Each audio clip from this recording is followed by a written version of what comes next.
Production.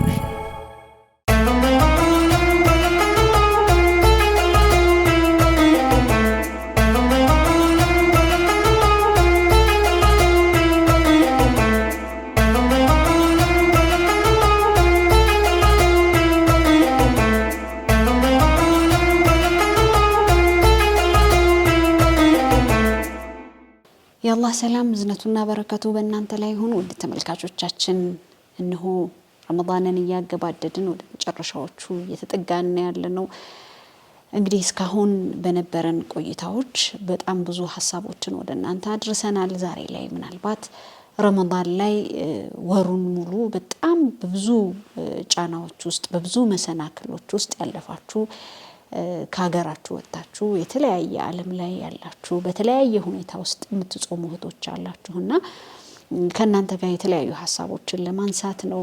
ምናልባት ባላችሁበት ሀገር አንዳንድ ሀገሮች ላይ ረጅም ሰዓት ይጾማል እስከ 17 18 ሰዓት ሊጾም ይችላል። አንዳንድ ሀገሮች ላይ ደግሞ ምናልባት የጾሙ ባህሉ የማይከበርበት ሙስሊም ሶሳይቲ የሌለበት ሙስሊም ማህበረሰብ የሌለበት ቦታ ላይ ልትሆኑ ትችላላችሁ። የሥራ ሁኔታችሁ በጣም ረጅም ሰዓት የምትሰሩ እህቶች ትኖራላችሁ።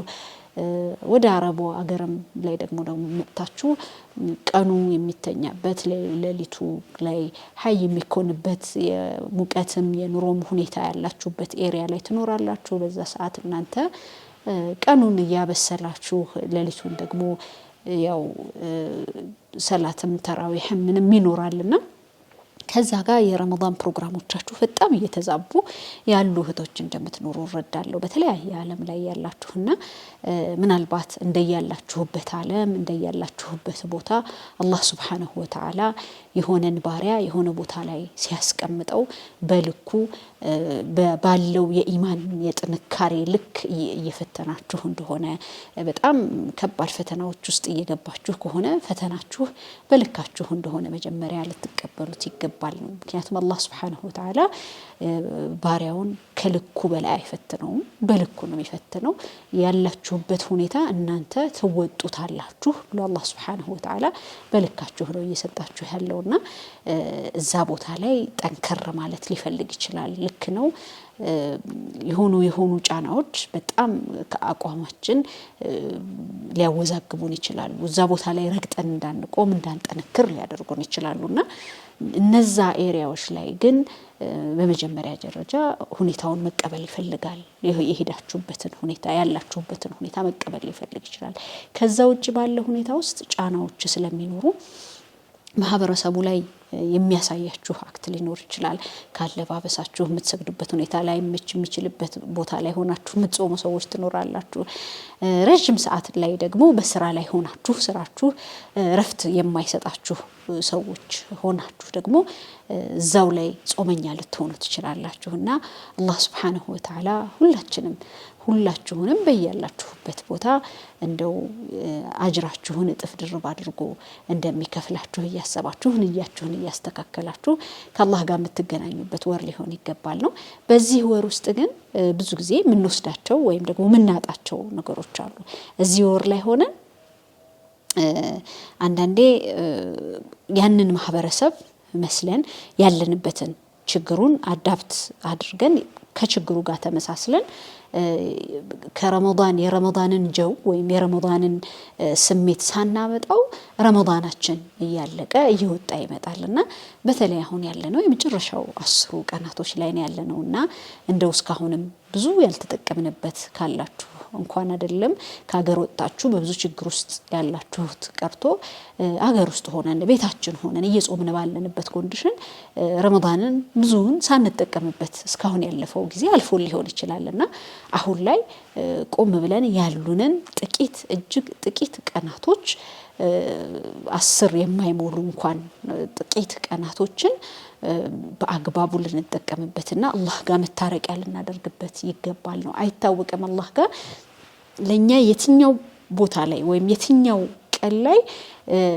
እትቆም ሚነናር እንደምንባል አናቀም። አላህ ከእሳት ባልደረቦች ሰርዣችኋለሁ አስወጥቻችኋለሁ ብሎ እድሉን የሚሰጠን በየትኛው ቀን እንደሆነ አናውቅምና ከአላህ Subhanahu Wa Ta'ala መቼም ተስፋ ሳትቆርጡ ባላችሁበት ጠንክራችሁ አላህ ጋር ሁሌም ጠያቂ ልትሆኑ ይገባል። ምክንያቱም አላህ Subhanahu Wa Ta'ala እንደ ሰው ልጅ አይደለም። ከሰው ልጅ ባህሪ በተቃረነ ልክ ሰው ሲጠይቁት እንደሚሰለቸው አላህ Subhanahu Wa Ta'ala ሲጠይቁት ይወዳል። እማትጠይቁት ከሆኑ የሆኑ ነገሮችን ያመጣባችኋል። እነዛ ነገሮች ወደሱ ጥያቄ ወደሱ ፊታችሁን እንድታዞሩ ይፈልጋል ሁሌም ቢሆንና ነብዩ ሰለላሁ ዐለይሂ ወሰለም የሚያነሱት ለኛ ረህማ ሆነው የመጡት ነብያችን ሰለላሁ ዐለይሂ ወሰለም የሚያነሱት ሐሳብ አለ። አላህ Subhanahu Wa Ta'ala ከባሮቹ ጋር ያለው ግንኙነት አይኑ ዞር ሲልበት ባሪያው አይኑ ዞር ሲልበት ያዝ ያደርገዋል። ነብዩላህ ኢብራሂምን ማየት እንችላለን። ይሄ ከልጃቸው ጋር ያለው ፍቅር ዞር ሲል አላህ Subhanahu Wa Ta'ala ፈተናውን ሲያመጣባቸው እናያለና ሁሌም እሱ ጋር በፍቅሩ እሱ ጋር በጥያቄያችሁ እሱ ጋር በጣም የተሳሰራችሁ ባሮቹ እንድትሆኑ ይፈልጋል ነውና ይሄን የመጨረሻ 10 ቀናቶች በተለያየ ዓለም ላይ ሆናችሁ በጣም በችግር ውስጥ ሆናችሁ ምናልባትም በጣም በጫና ውስጥ ሆናችሁ የምትጾሙ አላህ ጫናችሁን ችግራችሁን አላህ አቀልሉላችሁ አጅራችሁን እጥፍ ድርብ አድርጎላችሁ ረመዳንን ከተማሩ ሰዎች እንደሚያደርጋችሁ ተስፋ አደርጋለሁ። የሁላችንም ዱዓ ነው። አላህ እናንተንም ባላችሁበት ቦታ የሚያጸናችሁ አላህ ያድርጋችሁ።